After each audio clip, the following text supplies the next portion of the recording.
I love you.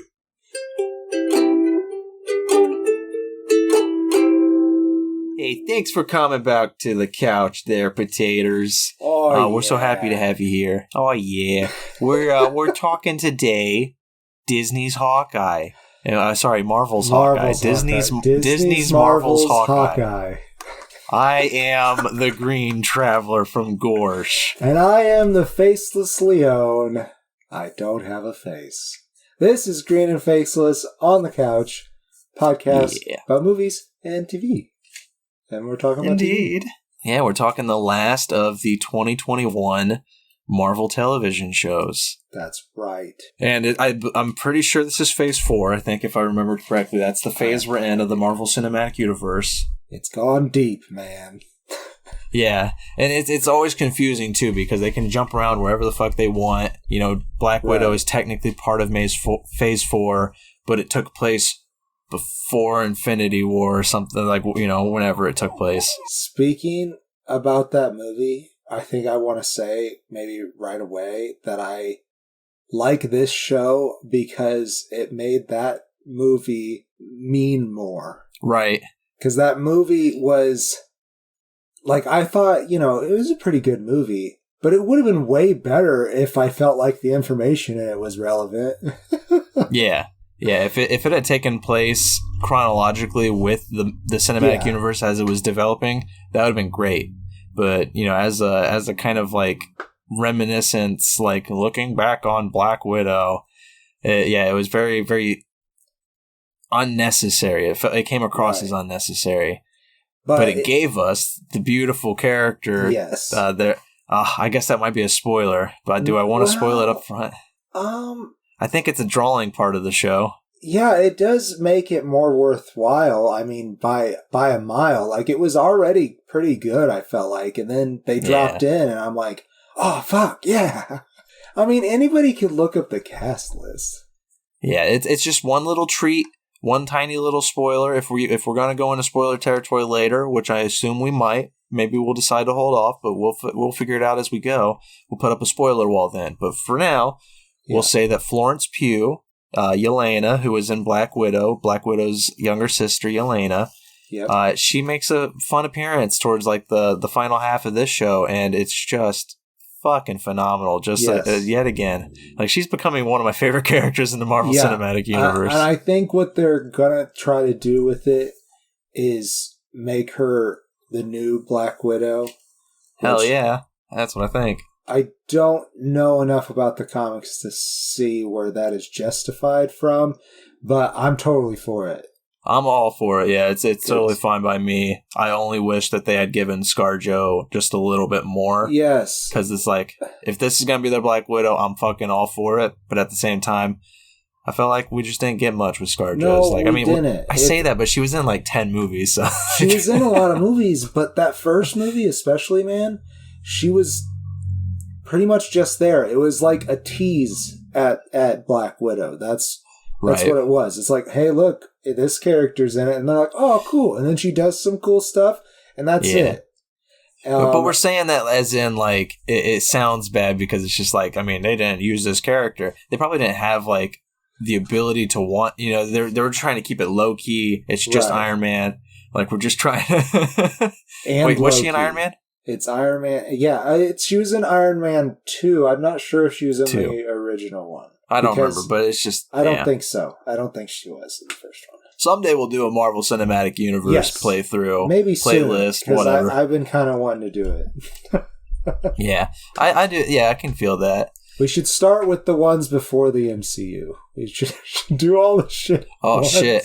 Go all the way back. All the way That'd back. be kind of interesting. Yeah, I think it would be pretty cool. Like, let me Google it. What was the first Marvel movie? What was the first Marvel War? Maybe you have to put in live action. Maybe Marvel live action. That's a good idea.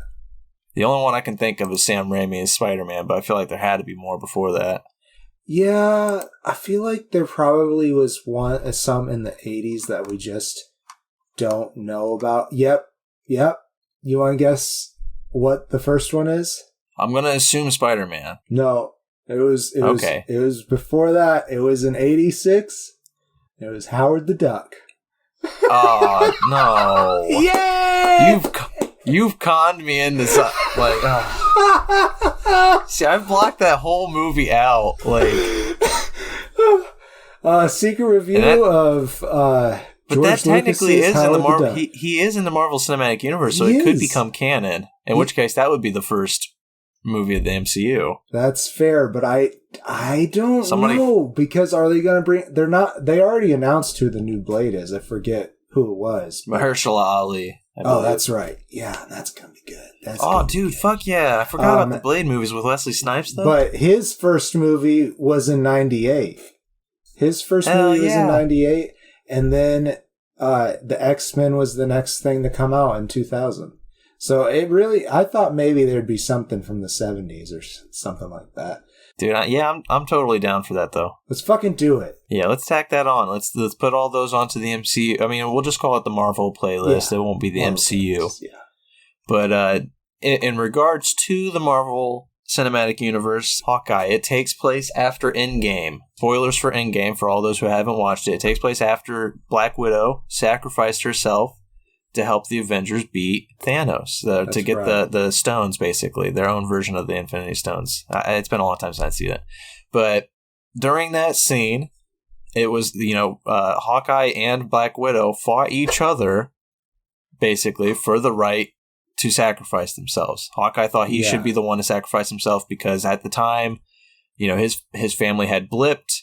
He had gone on a crazy killing rampage as Ronin. Mm-hmm. He had become a dark vigilante, basically, just a killer for hire. And he was facing some dark shit. But Black Widow was always better than him, and she sacrificed herself. And she gave him the opportunity to better himself. I guess that's how we'll look at it. Yeah, and I think her view was that he had he had kids that were going to come back.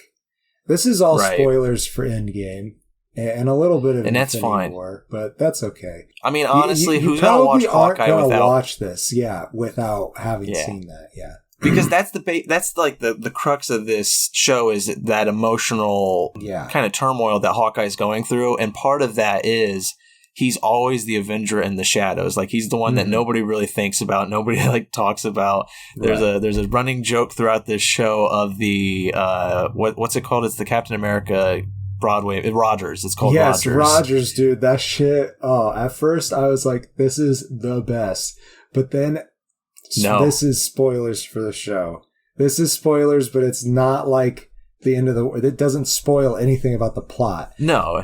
It's spoiling one tiny scene. Yes. The last scene in the movie is the full opening or whatever of this musical called Rogers. And at first I was cracking up. I laughed straight at it for 3 minutes. And then it went on for 5 more minutes. Yeah, it was bad, man. So if you get tired of it, I'm telling you, it's the last thing in the movie, in the show. You don't have to watch the whole thing.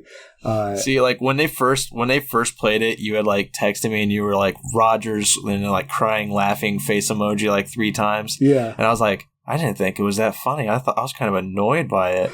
And then at the end scene, when the end scene happens, I was just like, oh my god, this is awful. And then you responded okay, that was bad. And I was like, oh, okay, it's not just me, thank God. I think I was laughing because it was so bad, and I think that was the point of it.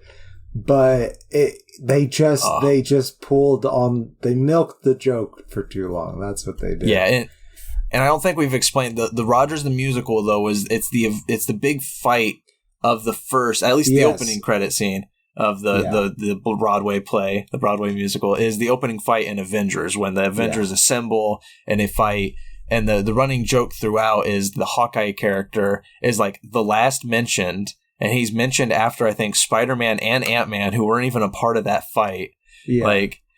They barely mention him. He has one line in the musical where he's just and I'll aim true or something like that. Yeah. And it's really bad. And they open it up with, Clint Barton, Hawkeye, played by Jeremy Renner, watching this musical, and he's and another aspect of this show that I don't know if it's been a part of the cinematic universe before is that he's losing his hearing. He's all of his fighting, all the explosions next to his ear, all that kind of stuff, all the blows he's taken to the head in hand-to-hand combat. Yeah. It's just it's starting to make him go deaf.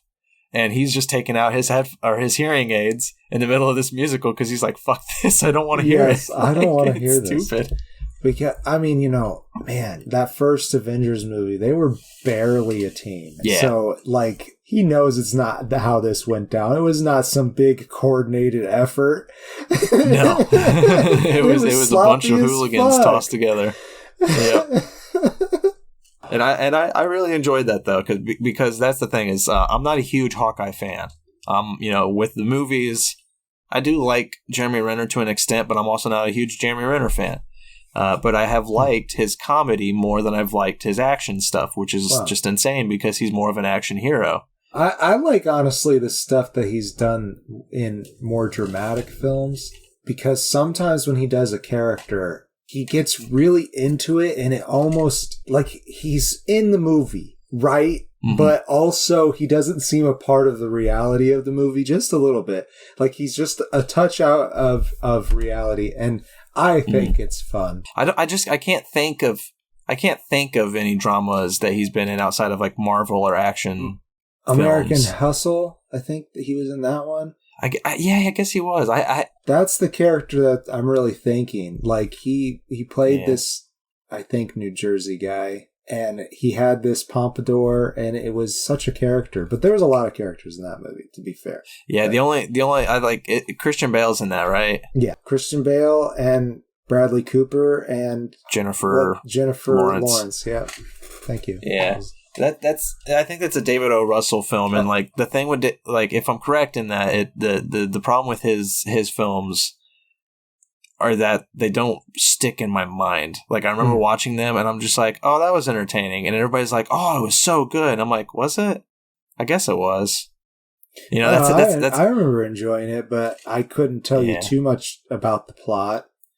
Exactly. I never remember his films, and I think another one of his is Silver Linings Playbook with Silver Linings Playbook, if I say that correctly. Yeah. With Bradley Cooper and I think also Jennifer Lawrence. Yes.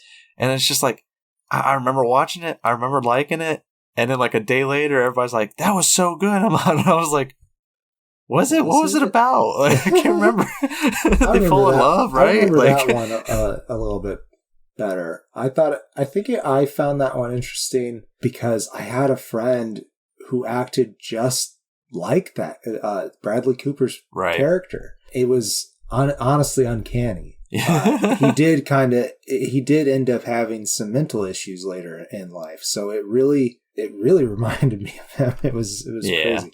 But anyhow, see a review of that director. Right.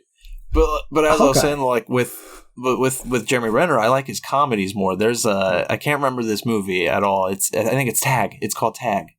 It's him and like Jake Johnson or whatever his name is from New Girl. That guy, you know what I'm talking about? I think it's Jake Johnson. Yeah. Yeah, it's him, and then it's just basically it's Jeremy Renner and like 3 or 4 of his like best friends from childhood. They always get together and they play a game of tag.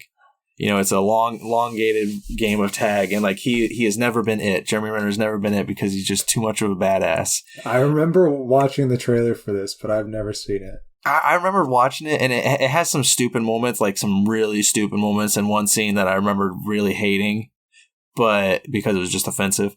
But for the most part, I enjoyed it because it was just a good, funny movie. And Jeremy Renner in a comedy role, I remember watching it and being like, wow, he really works with comedy, because he's just like, he himself isn't like a upfront comedian, but he can make some good dialogue become very hilarious with how he delivers it, how like his cold deliveries and everything. And that's like this entire show with Hawkeye it's just like, it's a comedy. I was not expecting it to be a comedy. Oh, it's hilarious. And I was rolling because of it. It was so funny. It really caught me by surprise. I would say so too. Like I was expecting a little bit more of the pace that we had in Captain Falcon.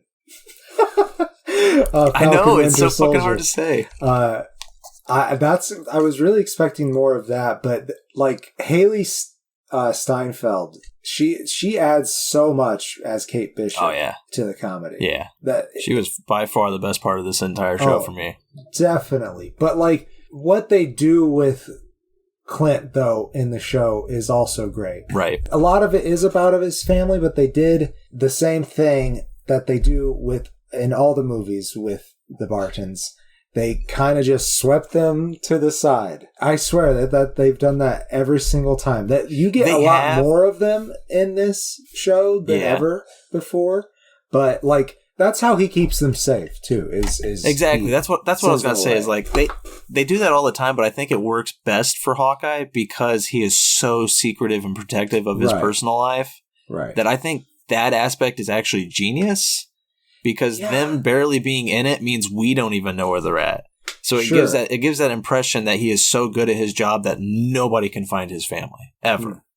That's true. I like that. We don't know where that ranch is, or do we? I don't know. I mean, not even the fucking Avengers knew it was anywhere. You know, like not even. Right. I don't even think Tony Stark knew about it.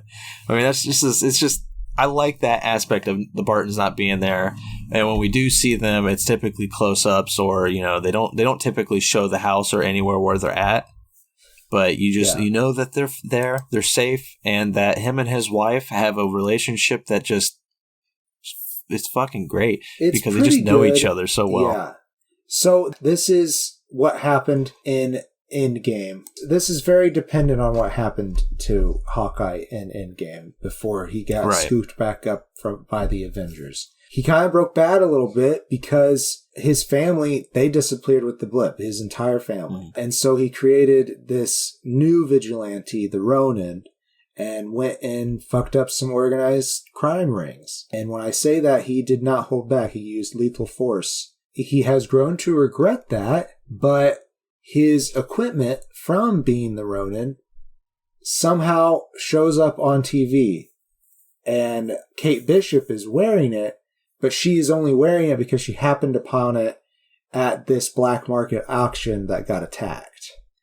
Right. And so now she is being chased by these organized crime people who are interested in the Ronin, and he has to, clean up his own mess. And they somehow form a partnership. Yeah, very reluctantly on Clint's part. Yeah, but it's super, super excitedly on Kate Bishop's because Hawkeye is her favorite Avenger. She's the one person in the whole world that Hawkeye was her favorite Avenger. It's just because she's an archer herself. She's a master fucking archer. But it goes farther than that. She is an archer because of Clint. Because when the attack on New York happened, Clint fell past her crumbling building that she was in and shoots an arrow as he falls past. And she's like, that guy's protecting me. I have to protect. Not only did he fall, he willingly jumped from the top of the roof. It was a building taller than where she was, and she's in a skyscraper in New York. Right. And so it's like, it was just inspirational to her to see this guy who was not in any way superpowered. No. Fighting with all of these superpowered heroes against these aliens from outer space with a bow and arrows. Exactly. It was incredible to her. Yeah, I loved her idolization of Hawkeye and how they play with that, and also how she is like forcibly putting herself into his life to help him. Because like, that's just how she is. She's like, you need better PR, man. Her push to force him to wear purple is so good. You gotta market better, okay? She's like, I've designed you an outfit. It's purple. And he's like, no. I'm pretty sure it has like the mask from the comics. It was straight up the comic book outfit. I loved it. Speaking of the comics, by the way, I don't like the Clint Barton that I have come across in the comics. I haven't read much. He's been in the big events that I've read, though. Right. And in every big event, he's been an asshole. And his character is, like, iconically in the comics kind of an asshole. But there is the author that wrote he's one of the most famous runs on Hawkeye. I have not read this, but that is what the Hawkeye of this show is based off of, is Matt Friction, the author Matt Friction. He had a long run. Friction. Matt Friction. He had a long run on Hawkeye. A technical term for wrestlers. Matt Friction. Yeah, I got a little bit of Matt Friction on my knees. Sorry, Matt. I'm sure you've heard that before. My apologies. Right. But it's just, I haven't read it. I'm interested in reading it though, because he apparently lent a lot of humor and not kindness, but more relatable, personable natures to Hawkeye's character. I feel like they didn't want him to be just like the Green Arrow, so that's probably why he has this negative personality traits. Right. She's crazy. I love that. I could hear her in the background. She's so cute. That's all right. Mine is also doing the same, but more whining because she wants more food. I feed her people. She gets a lot of food. Trust me, she is overweight. She just thinks she needs more food. She just doesn't know when to stop. She's a bored eater. Yeah, gotcha. Exactly. Yeah, and she's almost always bored because even though I play with her a lot, I don't have the energy that she does. No, even when she's at her age. But to get back into Hawkeye, to bring it around here, bring it back around. To continue off of where to continue off of where we were with the synopsis, as they come together, as they join a reluctant alliance reluctant on Clint's part, not on Kate's, they just get pulled deeper and deeper into this like organized crime issue, specifically around the Ronin costume. I'm trying to remember it because it's been a while since I've watched the show, but they get involved heavily with the tracksuit mafia or the mob. Yeah, the tracksuit mafia, I think, is right. Yeah. Which I fucking love that's just like, that was an organized crime syndicate group that the Ronin fought, or that Clint was constantly fighting as Hawkeye. I can't remember which. But they're hilarious little group of just ridiculous men, all in tracksuits. Oh, and one of their members, or maybe their leader, I can't remember which. But I think she's definitely higher ranking. Yeah, but she's not the boss of their crew. She's not the boss. Right, because it's that one guy that she was romantically involved with. Right. He was the the lady we're speaking of, her name, I know her character name, her comic book character name. I don't remember her name in the show, but it was Echo, played by Alakwa Cox.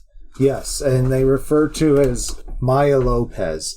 She is getting a spin-off, which will be called Echo, so they will. Yeah. But I don't think they actually call her that in this show. Yeah, I can't remember or recall if they do. I thought they had once, but it might have been just something silly. But she is just a phenomenal character and one of my favorite parts of this show, because she is a deaf woman with a prosthetic leg, who is just a super fucking badass. She's awesome. She goes toe-to-toe with Hawkeye. She goes toe-to-toe with Yelena, I believe, in one scene. Yeah, she does. It's incredible. Like, she's going to be something really fun in the cinematic universe, I think. But another fun and important aspect of her character, I believe in the comics she is a Native American character. At the very least, they have a Native American actor playing her, and that's just a great representation. I'm glad they didn't just change the race. If I'm correct in her being a Native American character in the comics, I believe she was. I haven't come across her at all in the comics I've read. Right. Me neither. But yes, I do appreciate some more representation in our lead roles of this stuff, because so far it really has been mostly white people. There's a couple of diverse choices, but I think we can do better. And I think they are trying to, too. I mean, they are. Yeah.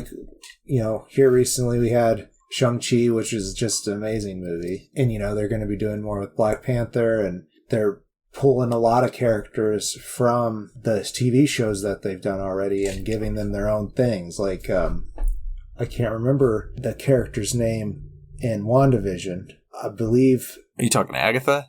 No, not Agatha, but Agatha is getting something. Yeah, I think she's getting her own spinoff, which is going to be freaking awesome too. Yeah, I'm excited for that. But it was the sword agent who ended up... I don't want to spoil it. Right. She had she has relations to Captain Marvel somehow. That's right. That one. Yeah, her mom was the friend of Captain Marvel. I remember that character. I can't remember the character's name, but I know who you're talking about now. Yeah, she's getting her own thing too. Yeah, because that's pretty cool. Events that happen in WandaVision. So if you're interested in that story, go check it out there. Well, that's exciting. I didn't know that. Yeah, they're doing so much with their shows now, which is simultaneously fun and also a little overwhelming. But it is a little overwhelming because it's like, they're doing what? I haven't even heard of that.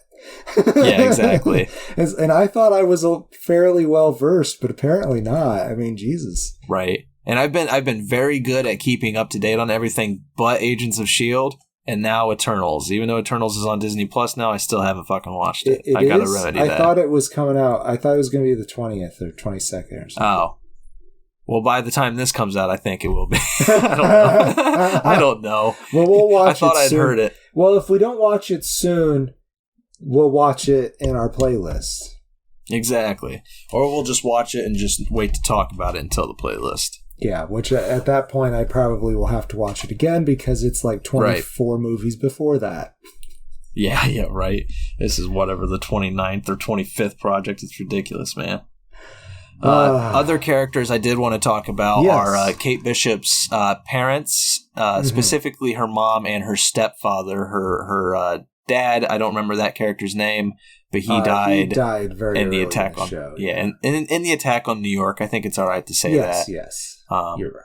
But her mom is played by Vera Farmiga, who I fucking love that actor. I think she's great. She's in the Conjuring films, as I'm sure most of you know. I did not love her in this movie, nor did I love her husband. Who was him? I think they were just fiancés in this, but okay. Was it Tony Dalton? Yes, Tony Dalton played. Okay. I think they went by Jacques, but Jacques Duquesne. I might have said that right. There's an S. I know he's in the Duquesne. In the comics, I know he's called the Swordsman. Yes. And he plays with swords in the show. I actually kind of liked it. The tension between him and Kate was interesting. And then they this is a little bit of a spoiler, but it's not a bad one. He does kind of that tension switches around, and at the end of the show, and they fight together. And I think it was fun to watch him fight with the sword. And I think what was fun about it is that you can tell that he is really good at sword fighting and has been waiting for this moment to fight a whole bunch of people with a sword because he's just a bored rich man. and that's the thing. Like, I know that because he's a bored rich man, I should forgive his personality because he is just quite a character. Yeah. He's a very weird personality and it's a weird universe, so it's like it should make sense. But him and Vera's acting kind of felt like it was coming out of the Iron Fist television show. I did feel that way about Vera's character. I feel like she didn't think that, I don't know, I feel like it might have been a case of, well, I'm not the lead character, I just have to be here. Maybe also that, she didn't know anything about the show or whatever, and she was like, well, what is it? And they're like, it's a comedy. And she was like, oh, okay, I should play this comedically. Yeah. But she's not a comical character. Exactly. It felt really off. Like I was getting, as I said, I was getting strong Iron Fist vibes from both of their performances, specifically during one scene where Jacques is getting arrested. Like Kate Bishop comes running home and she sees Vera like sitting there. It looks like Vera's pretending to cry. Like it doesn't look like she's actually crying, but it looks like she's trying to put on a show. And Jacques is just awkwardly standing there looking like right at the camera, like straight backed. He's got a little bit of a smirk on his face, and Kate's like, "What's going on?" He's like, "I'm being arrested." And it's just he says it with such like it's like everybody's trying to not make it a scene, but at the same time, it's very obviously a scene. Yeah. It was so weird. It was so off-putting. And it was just from their two acting because Kate was Haley Steinfeld was fucking incredible throughout. Yeah, she was great. And I love the chemistry between her and Clint and also Pizza Dog or Lucky. I was trying to see if they put him in the cast list. There's also like I do love him. So Simon Callow is in this. Yeah, Charles Dickens from Doctor Who. Yes. But he plays Armand the Third, who is related to Jacques.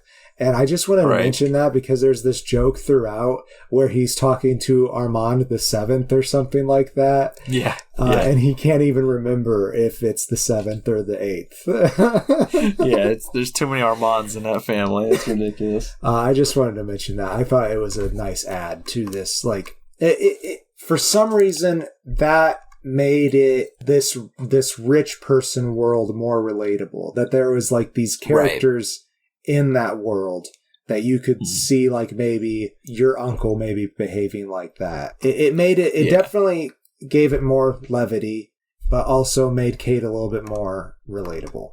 Because sometimes I have a hard time relating to characters of affluence because it's like, you complain so much. Why? Right. Yeah, and that's the thing with Kate is like, I loved her character so much that I constantly forgot that she was just a rich, spoiled brat. Right.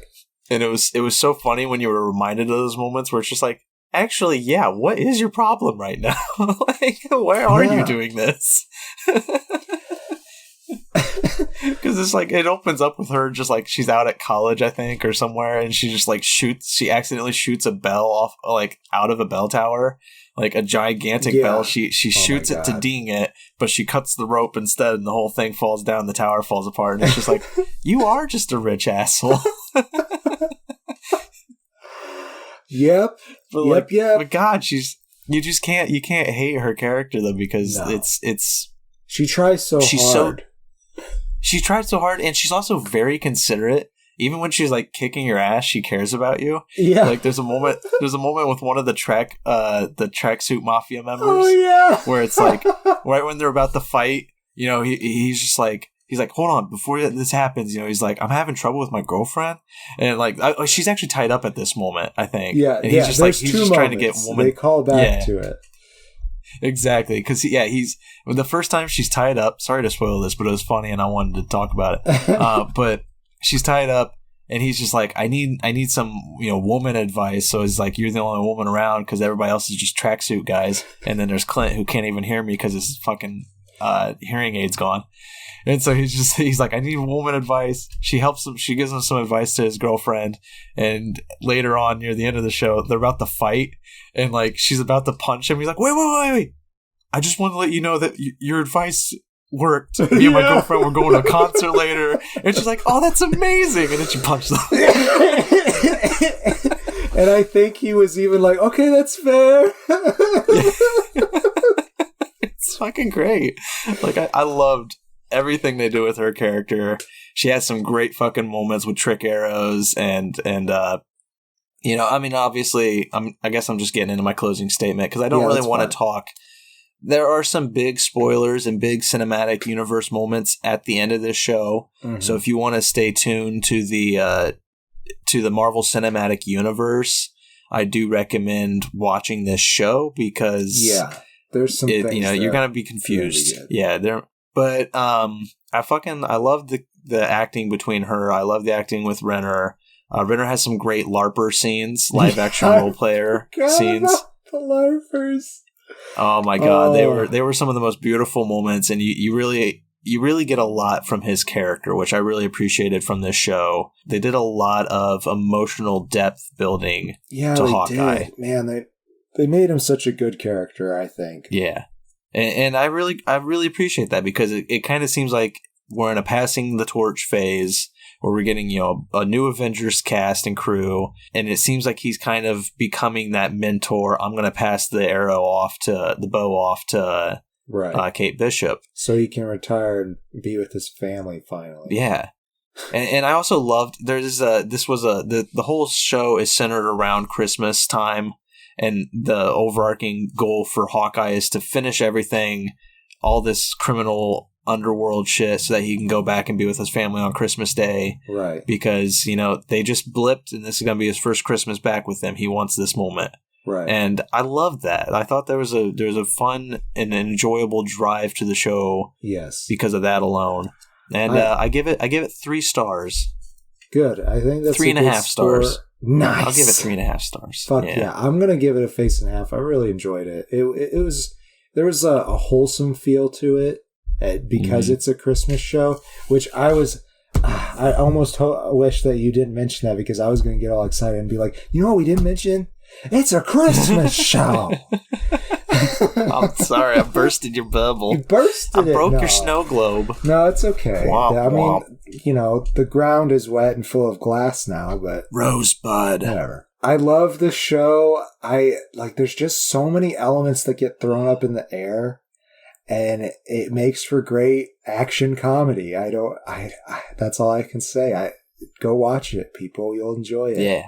I guess to look at 2021 Marvel shows as a whole, it's always fun to rank things. I'm OCD about that.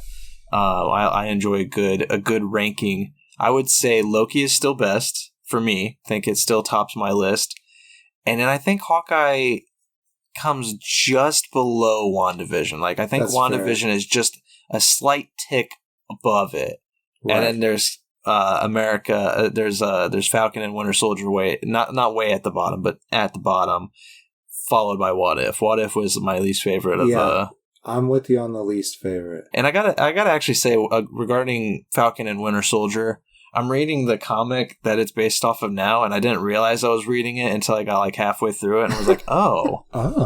And I have a little more respect with what the show did, because the comic just kind of left Falcon out of it completely. He's in a lot of it, but he's not in the running to become Captain America. It's more about Bucky's story and Bucky becoming Captain America. But I kind of like what the show's changed, and I like that buddy cop aspect they've brought to it with Falcon and Winter Soldier.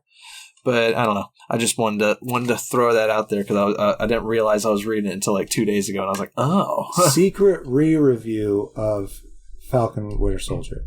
So I already did my closing statement, but we're doing rankings. That's right. So I think I'm going to put WandaVision at the top, actually. And then nice. Loki and this are pretty close. I think that story-wise, you can't beat what Loki did, but there's just such a wholesome feel and a lot of fun in the Hawkeye show that I think I'll return to it more, probably. So or be more excited to come back for a second season. Yeah.